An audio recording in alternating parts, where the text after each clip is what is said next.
مرحب مرحب يا هلال، أهلا أهلا كيف الحال؟ ورحمة الله وبركاته. نحن نعيش معكم مرة أخرى مع المسابقة الرمضانية التي تبثها قناة أبو حمير كل يوم في رمضان. نشكر كل المشاهدين، والشكر خاص لكل المتبرعين الذين كانوا سببا في إنشاء هذه المسابقة الرمضانية. سؤالنا الذي سيطرح في هذه الحلقة: ما هو مفتاح الصلاة؟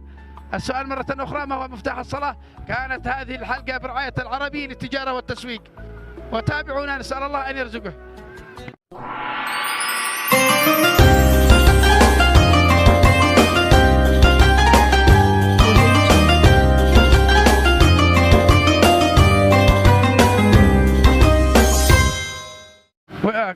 شهر مبارك الجميع. انتم منين انتم؟ من الكتبة. من الكتبة، حياكم الله. ما هو مفتاح الصلاة؟ مفتاح الصلاة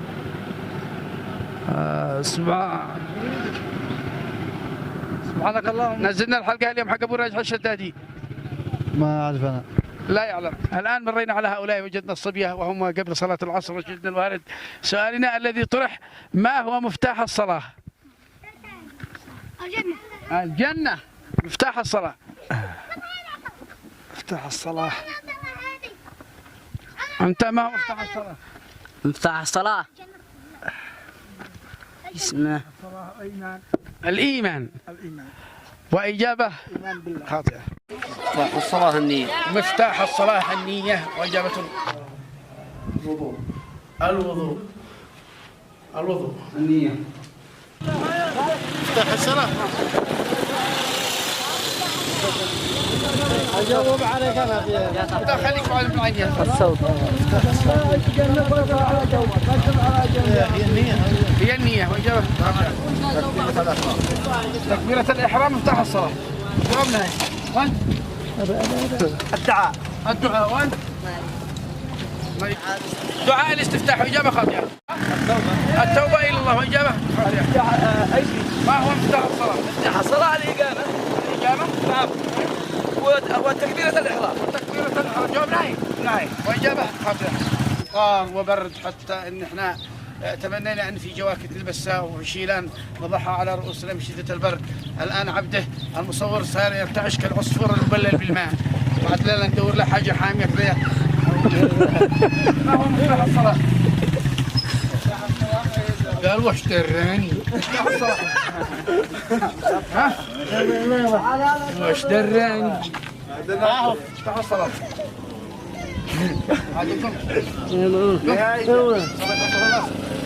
ساكت. مفتاح الصلاة. عمي صالح. الفاتحة يا أخي، ما شاء الله. مفتاح الصلاة. مفتاح الصلاة. يا أخي أنا أشهد أنك متعلم. مفتاح الصلاة. تكبيرة الإحرام. التكبير. تكبيرة الإحرام. تكبيرة الإحرام. جميل. أنا عندما مريت على قرية حيدر الجنوب مريت على هذا الشاب ما شاء الله، وجدت مع هذا البيت. هذا أبو كم؟ 300 أو أكثر، شكلها أكثر. 300. قال النبي صلى الله عليه وسلم: إنما تذكرون من التسبيح والتهليل والتكبير يتعاطفن حول العرش هنيئا لمن ذكر الله. ما هو مفتاح الصلاة؟ مفتاح الصلاة الوضوء.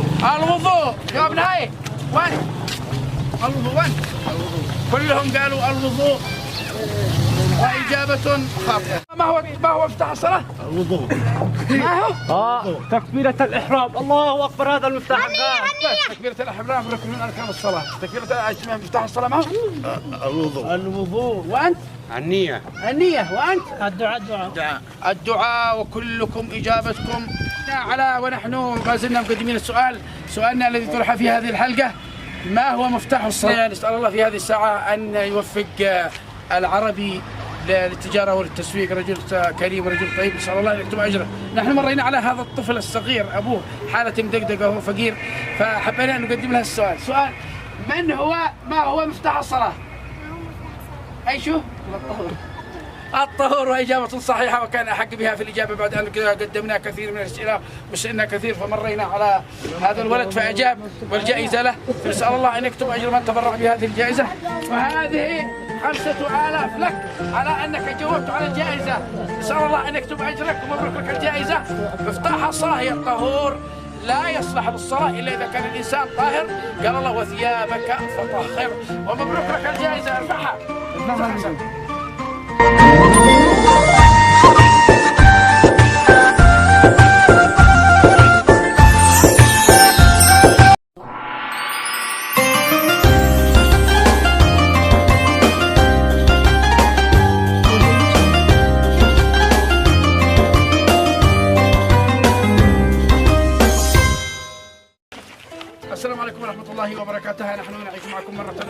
مسابقة شد الحبل.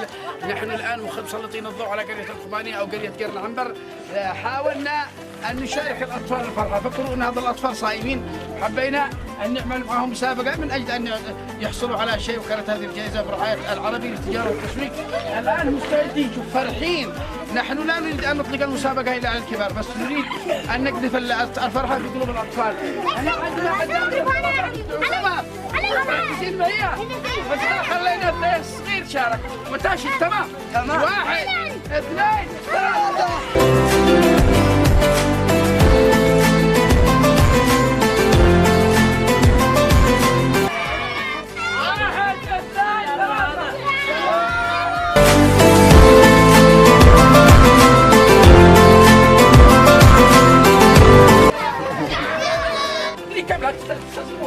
ضلوا صاحب حتى لو يسحبوكم لنا.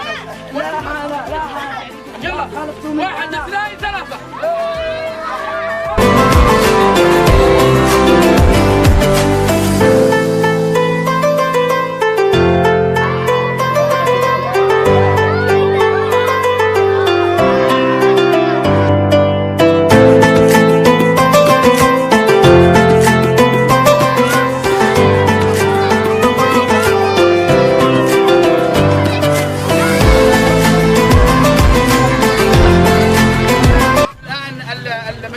التي استطاعت أن تفوز في شد الحبل كان عددهم 10، وسيوزعونها بينهم بال500 ريال.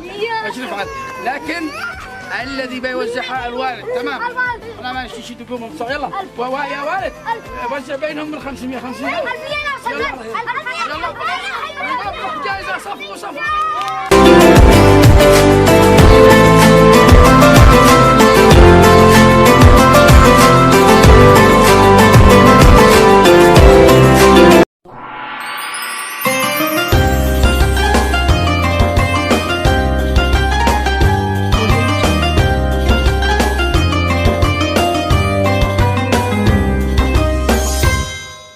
نعيش معكم مرة أخرى مع الفقرة الثالثة، وهي نحن الآن في هذه الساعة سنزور أهل الله وخاصة أهل القرآن. اقرأوا القرآن، النبي صلى الله عليه وسلم يقول اقرأوا القرآن فإنه يأتي شفيعا لأصحابه يوم القيامة.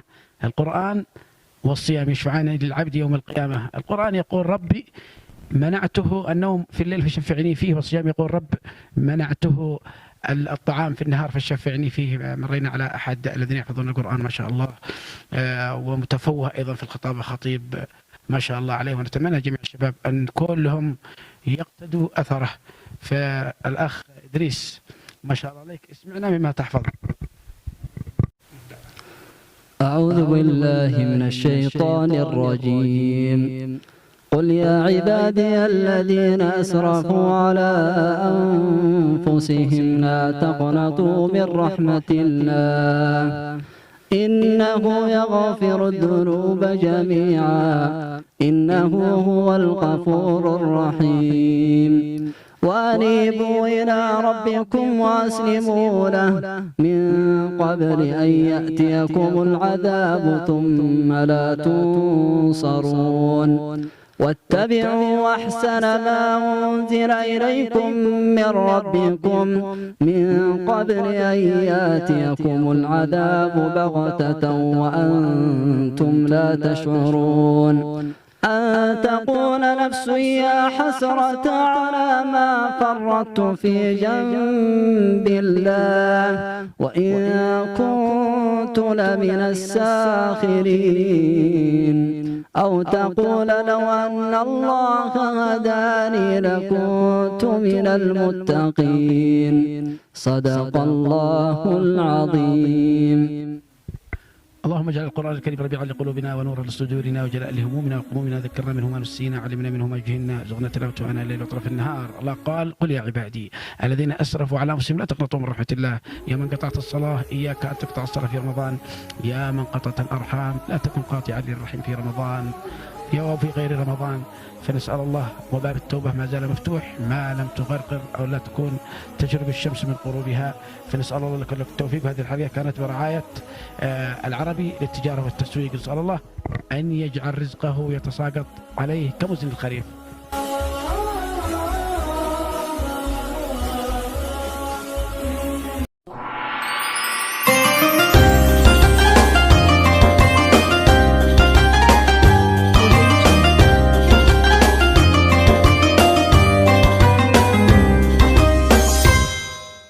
هنا من مدينة الرضمة وجدنا أستاذي الأستاذ الذي من مواردها العذبة، أستاذ يعتبر كلية في العطاء وجامعة في السخاء، ومن أراد أن يتعلم فعليه أن يدنو قليلا فقليلا إلى الأستاذ يحيى العواضي. أستاذ يحيى، أنت كأستاذ وكإعلامي، الإعلامي حق أو الكاتب، كاتب مدينة الرضمة أو مديرية الرضمة، ما هي الرسالة التي تقدمها للمشاهد؟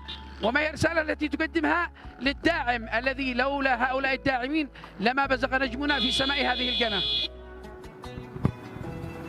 بسم الله الرحمن الرحيم.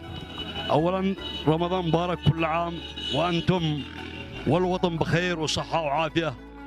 أدعو الجماهير اليمنية، أدعو محبين وعشاق المعلومات سواء الثقافية أو الدينية أو على المستوى الرياضي. لقد احتوت هذه القناة قناة أبو حمير اليماني الذي أعتبرها نجما صاعدا يتلألأ في سماء الإعلام بجذب الجماهير إلى هذه القناة التي أعتبرها منبر أو إحدى المنابر الإعلامية في سماء الوطن. أتمنى من الجمهور الكريم متابعة هذه القناة، كما أوجه رسالة شكر وتقدير وعرفان إلى الأخوة الداعمين الذي بسخائهم بكرمهم ستستمر هذه القناة وسيستمر الإعلامي النجم اللامع في سماء الإعلام الأستاذ مطهر الفرح والمهندس أو الباش مهندس عبده علي أحمد الفرح، الذي لهم الدور الكبير في إنعاش الحركة الإعلامية على مستوى المديرية والمحافظة والوطن،